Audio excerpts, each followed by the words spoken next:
Igsuon, aduna ko i-share kanimo may tungod sa pagdasig.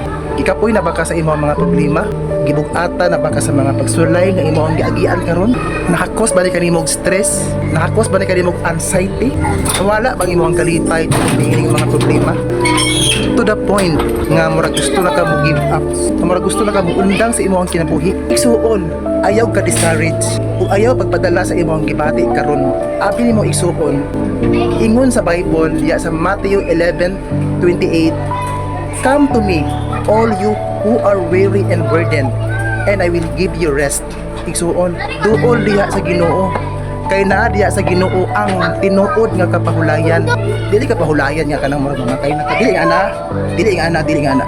Pahulay nga kapahulayan sa imong kalak-ong espiritu nga nabug-atan sa mga problema o gipangpul-an sa mga alantuson. Ayaw ka discourage apan pag maisubon. Duol diya sa Dios kay tagaan ta niya og matuod nga kapahulayan. Pag maisubon, pag malig-on kay diya kang Kristo, anaa kaniya ang tinuod nga pahulay.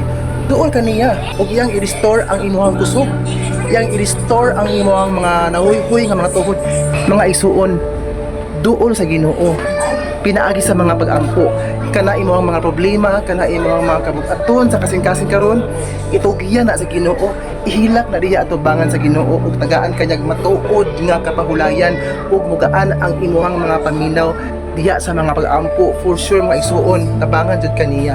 Kay ana pud ako ang experience before nga bugat ka ako mga pagbati, gihilak na gyud nako atubangan sa Ginoo ug naayop ko. Salamat sa Ginoo.